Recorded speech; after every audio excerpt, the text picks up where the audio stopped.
Oke, halo semua. Balik lagi di channel kita. Hari ini kita mau ngomongin tentang barang yang paling dibutuhkan di air laut, yaitu protein skimmer. Tapi sebelumnya kita akan membacakan masalah-masalah yang kita kemarin udah cross check mengenai protein skimmer yang kita dapat dari luarnya. Oke, pertanyaan yang paling basic yang selalu kita dapat itu, kerja protein skimmer itu apa sih sebenarnya? Oke, nah untuk banyak yang nggak tahu, skimmer itu kerjanya adalah untuk membuang kotoran ataupun kayak nitrit sebelum dia jadi jadi toksik ya, ataupun jadi racun di dalam akuarium. Jadi bukan udah jadi racun baru ditarik, tapi pre-racun, gampangan ngomongnya. Jadi dia udah mencoba narik sampah ataupun racun itu sebelum jadi racun di dalam akuarium lu.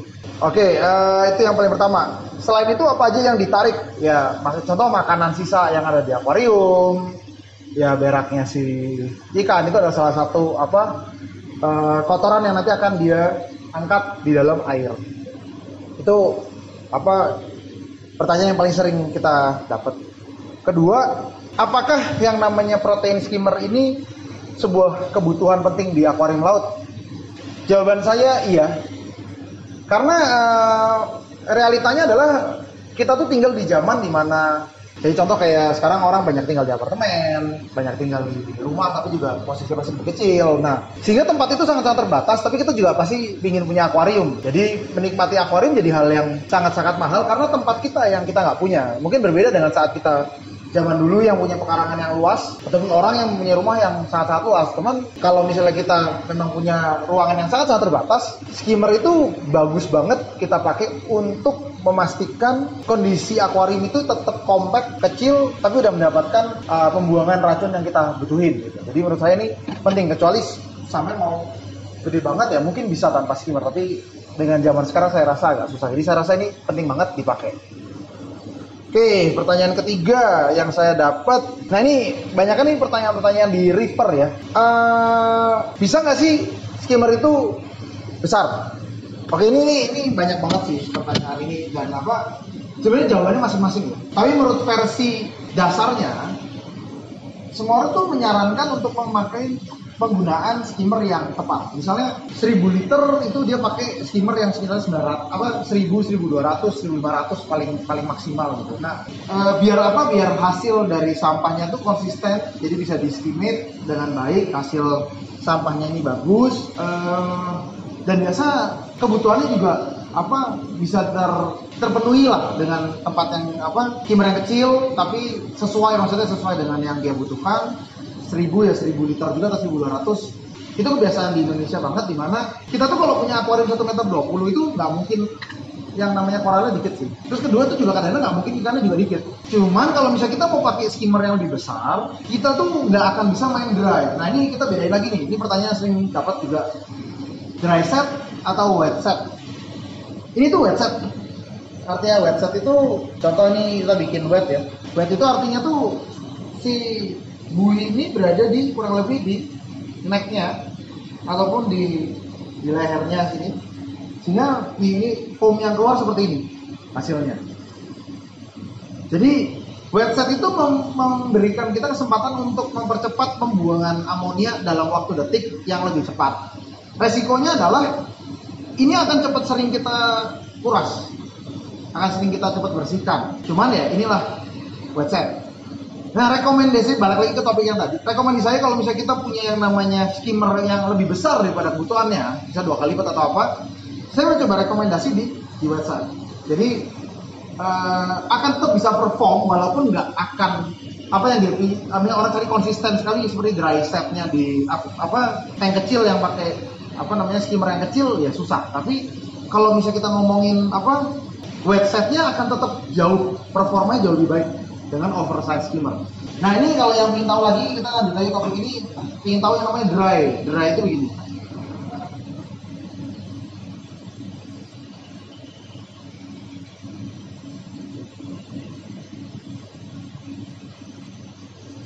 Dry itu kita taruh skimmer ini buihnya relatif di bagian bawah.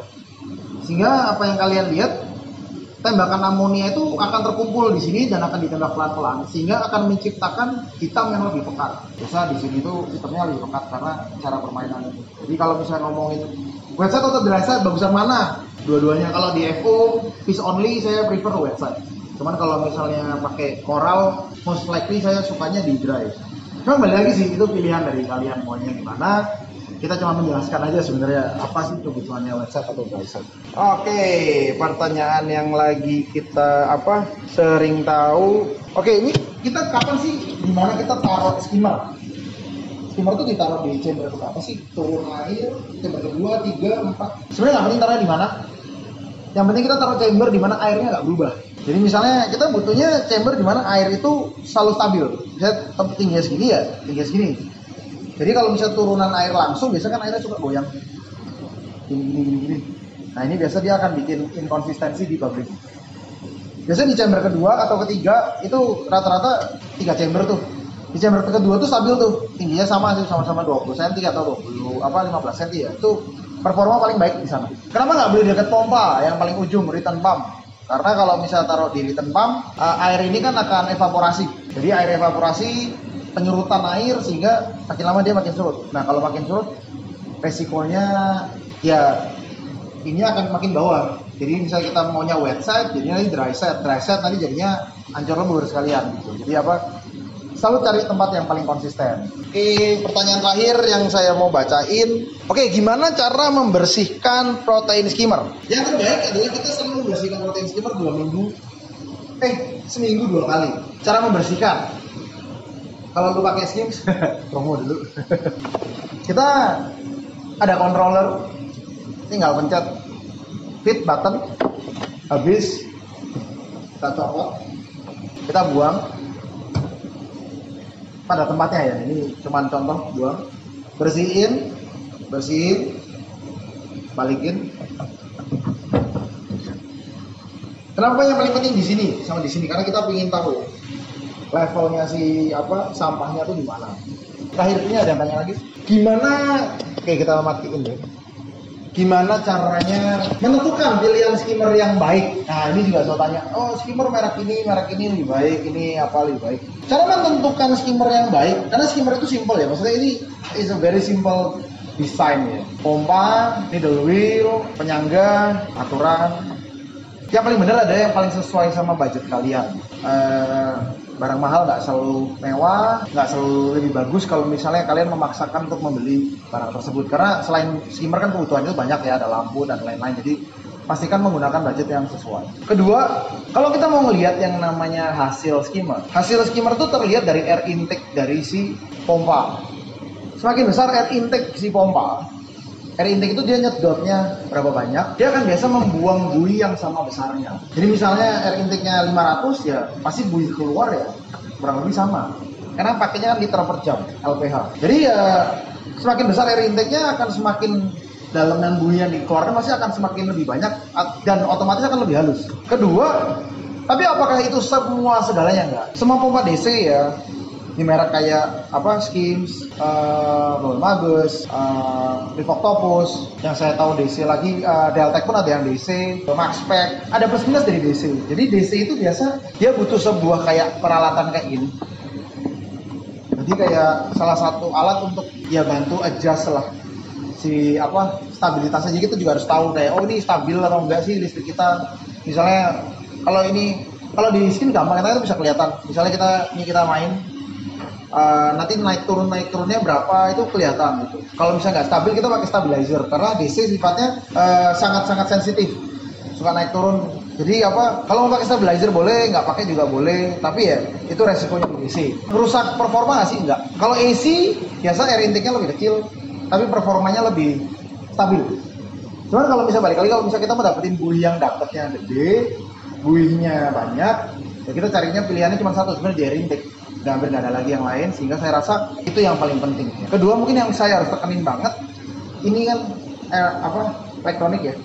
Bisa mau beli DIY, cocoknya bikin sama yang bikin DIY-nya. Mau beli yang merekan ya, pastikan untuk membeli barang yang ada garansinya sih. Karena banyak orang tuh di Indonesia nggak tahu distributornya mana, sehingga dia cuma tahu barangnya murah dibeli.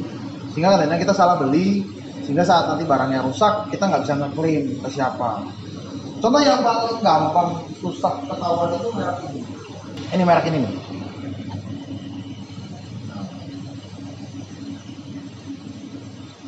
Nah, merek Bubble Magus itu di Indonesia ada distributor resminya yang ditunjuk oleh Bubble Magus. Nah, itu adalah Aqua World Indonesia. Itu adalah barang yang kita jual di sini. Barang di luar dari mereknya ini itu sebenarnya tidak dapat digantikan oleh distributornya sendiri. Nah, ingat ya, barang elektronik yang kita sudah membayar jutaan rupiah itu bukanlah investasi yang kecil.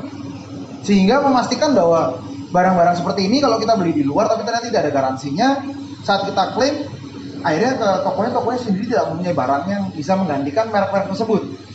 Jadi jangan salahkan tokonya, karena pembelian barangnya kalau kita cuma memilih mana yang murah ataupun yang lebih murah, kelihatan lebih murah, ya belum tentu itu barang yang sebenarnya under garansi dari pabrik tertentu.